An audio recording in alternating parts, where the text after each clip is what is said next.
वा वा वा, आज तरी बरं झालं समजलं.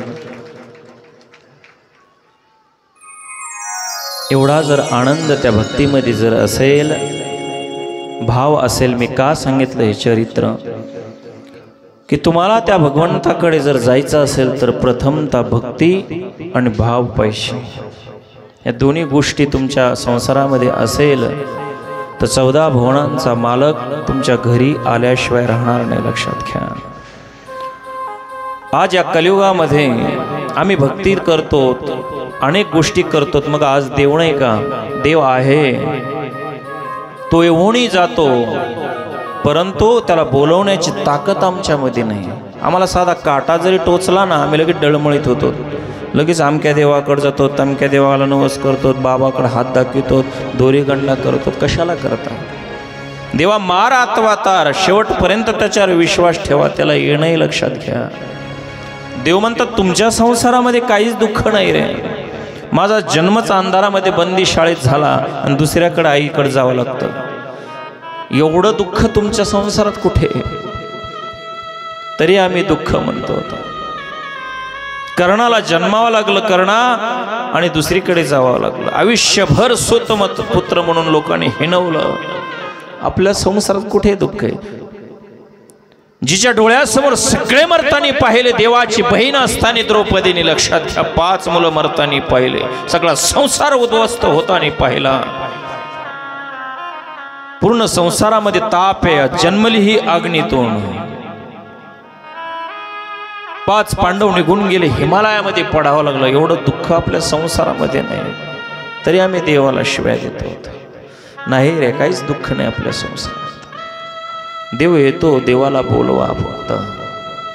ही कथा चालत असताना राजा परीक्षितीने भगवंताला म्हणतात, भगवंता तुझे सहस्र नाम आहेत रे, किती? 1000 नाम आहेत, पण मला एक नाव त्याचं खूप आवडतं. राजा परीक्षिती म्हणतो शुकमुनीला, कोणचं? दीनबंधू. काय नाव आहे? 1000 नावामध्ये दीनबंधू. दीन म्हणजे गरीब, आणि गरीबाचा तो सुद्धा भाऊ होतो. हे नाव मला खूप आवडतं. मग हे कुणी विचारलंय? राजा परीक्षितीने शुकांना, की महाराज हे दीनबंधू नाव भगवंताचं पडलं कसं? नाव तर आहे, जसं कृष्ण नाव आहे, माधव नाव आहे, गोविंद नाव आहे, मुकुंद नाव आहे, बरोबर आहे का नाही? तसं हे दीनबंधू नाव त्या भगवंताचं नाव पडलं कसं? त्यावेळेस शुक मुनी राजा परीक्षितीला कथा सांगतात, लक्षात घ्या, की आजच्या काळामध्ये ज्याला आपण पोरबंदर म्हणतो, काय आज पोरबंदर आहे, त्यावेळेस त्याला सुदामपुरी म्हणायचे, त्याच्यापूर्वी अस्मावतीपुरी म्हणायचे. काय म्हणायचे? अस्मावतीपुरी. सुदामय नावाचा एक ब्राह्मण होता, त्याच्या मुलाचं नाव सुदामा.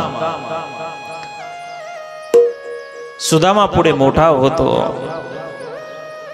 गुरुकुलमध्ये भगवंतासोबत अभ्यास करतो. ही कथा सगळ्यांना माहीत आहे, पण समाप्तीच्या दिवशी कथा भागवतामध्ये घेतात. गोड मिलनाने या भागवत कथेची समाप्ती होत असते, म्हणून ही कथा घ्यावी लागते. खूप मोठी कथा आहे, पण वेळ नाही, थोडा स्पर्श करतो, लक्षात घ्या. पुन्हा सुदामा आल्यानंतर दरिद्रीते फार अवघड असते, लक्षात घ्या.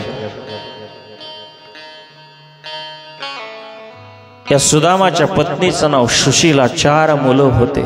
दुष्काळ पडला, घरामध्ये खाण्यासाठी काही नाही. सुदामा भिक्षा मागायचा. त्या दिवशी भिक्षा आलेली नव्हती.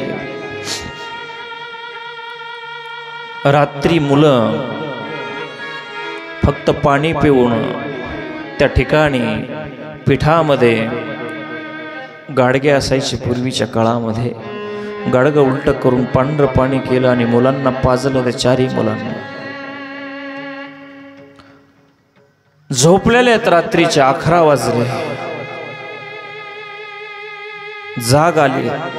पोरांना भूक लागल्यामुळं तुम्ही एखाद्या वेळेस पहा, ज्यावेळेस जेवू नका, रात्रीची जाग येते, लक्षात घ्या, पोटात काही नसल्यानंतर. 11 वाजता आई आम्हाला भूक लागली ग. पुन्हा गाडग्याकडे गेले, काहीच नव्हतं त्याच्यामध्ये. कसं तरी त्या गाडग्यामध्ये गरम पाणी टाकलं, फिरवलं, आणि ते गरम पाण्याचं पेच त्या मुलांना पाजलं. या सुशेला पुन्हा रात्रीचे 1:30-2 वाजलेला आहे. पुन्हा हे मुलं उठले, आई आम्हाला खूप भूक लागली. आता तर काहीच नव्हतं गाडग्यामध्ये.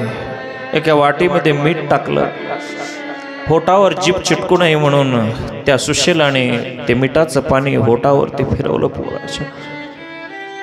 असं म्हणतात भूक लागल्यानंतर ती राहत नाही, पण झोपा येत नव्हत्या. शेवटी त्या सुशेलाने मुलांच्या पोटांना असा एक कपडा बांधलेला आहे. असं म्हणतात पोटाला बांधल्यानंतर भूक शांत होते. ओढ म्हणतात त्याला. ते पोटाला बांधल्यानंतर भूक कमी झाली, मुलं झोपले. सकाळी सुशेला उठते आणि म्हणते, पती अहो काहीतरी करा ना. एवढी गरिबी असताना सुदामा मित्र असणाऱ्या भगवंताकडे जात नाही. कारण भागवत सांगते, कृष्ण शासित सका कश्चित ब्राह्मणो ब्राह्मवेत्तम. त्याला आम्ही दरिद्री म्हणतो होतं, पण तो मनाने श्रीमंत होता. लक्षात घ्या, भागवत सांगते तो ब्रह्मवेत्ता होता, तो भगवंताला जाणणारा होता म्हणून श्रीमंत होता. पैशाने जरी गरिबी असला तरी, पण आम्ही त्याला दरिद्री सुदामा म्हणतो. ती म्हणते, तुमचा मित्र राजा आहे ना द्वारकेला, त्याच्याकडे जा ना. मनामध्ये विचार करतो, सुदामा माझा मित्र आहे, पण मला ओळखेल का हो? माझा मित्र तर आहे, जाऊ का नको, न जाऊ का नको. शेवटी मनाने निर्धार केला. पत्नी म्हणते तर जाऊ, पण त्या भगवंताला काय देऊ, माझ्याकडे काही नाही मित्राला. खाली हाताने जाऊ नये ना. रिक्त असते न पश्यन्ते राजानाम देवता गुरु. खाली हाताने राजाला भेटू नये. रिक्त असते न पश्यन्ते राजानाम देवता म्हणजे ईश्वर, आणि गुरु म्हणजे आपले साधू किंवा आपले गुरु. त्याला खाली हाताने कधी भेटू नये. लक्षात घ्या, हे शास्त्र सांगतं. म्हणून आज बी आपण काहीतरी देऊन भेटतो ना, भेटलं पाहिजे. ज्याच्यापासून आपण काही 2 शब्द ऐकले त्याला काहीतरी देऊन. म्हणून सुदामा म्हणतो, मी काय घेऊन जाऊ? ती 4 घरामध्ये गेलेली. लक्षात घ्या, याचित्वा चतुरो मुष्टीन विप्राण प्रतुक तंदुलेन चैल खंडेन तान बद्धान भ्रत्रे प्रदा दुपायनम. असं भागवतामध्ये श्लोक आहे. 4 घरामध्ये वेगवेगळे तांदूळ त्या ठिकाणी गोळा केले. एक जीर्ण कपड्यामध्ये पोटळी बांधून सुदामाजवळ दिली. सुदामाने ती कमराला बांधली आणि विचार मनात नसताना त्या ठिकाणी आपण बऱ्याच वेळा तुम्ही गाणं ऐकलं असेल, भजन ऐकलं असेल, न चाहते हुए भी पत्नी कहने के बाद. तिने सांगितल्यानंतर सुदामा निघाला.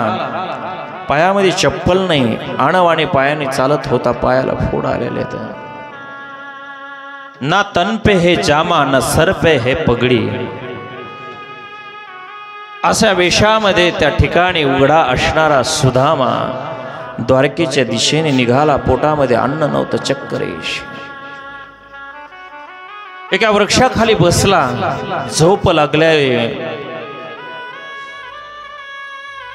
भगवंत तर सर्वच जाणतो. गरुडाने उचलला आणि द्वारकेमध्ये नेऊन ठेवला सुदामा. पाहतो तर सुवर्ण कळस दिसतायत. विचारलं, ही कोणची नगरी आहे? ही द्वारका आहे. त्याला वाटलं, मी एवढ्या लवकर द्वारकेला आलो कसा? समोर द्वारपाल होते. लक्षात घ्या, कोण आहेस तू? मी द्वारकानाथाचा मित्र आहे. हसायला लागले. एवढ्या मोठ्या जगाचा मालक असणारा, चक्रवर्ती राजा असणारा, त्याचा असा दरिद्री कपडे फाटलेला मित्र असू शकतो का हो? आणि एका द्वारपालाला सांगितलं, द्वारकानाथाला, कृष्णनाथाला जाऊन त्या ठिकाणी माझा निरोप द्या की सुदामा आपल्याला भेटण्यासाठी आला.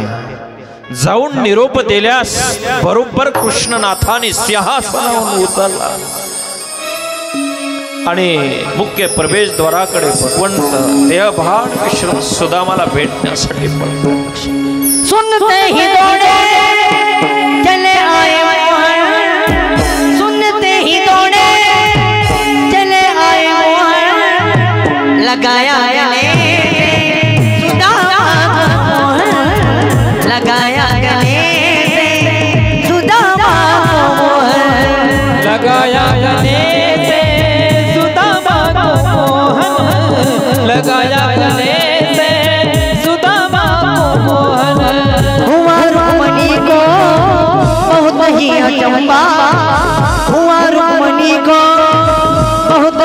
जाऊंगा ये मेहमान कैसा अजीब आ गया है, ये मेहमान कैसा अजीब आ गया है। अरे द्वार पालो कन्हैया से कह दो, अरे द्वार पालो कन्हैया से कह दो, किधर पे सुदामा गरीब आ गया है, किधर पे सुदामा गरीब आ गया है। न सर पे है पगड़ी न तन पे है जामा, बता दो कन्हैया को नाम है दामा, बता दो कन्हैया का नाम है सुदामा, बता दो कन्हैया का नाम है सुदामा। एक बार जाकर ये कह दो, एक बार मोहर से जाकर ये कह दो, मिलने सका बदल नसीब आ गया है, मिलने सका बदल नसीब आ गया है। अरे द्वार पालो कन्हैया से कह दो, अरे द्वार पालो कन्हैया से कह दो, किधर पे सुदामा गरीब आ गया है, किधर पे सुदामा गरीब आ गया है।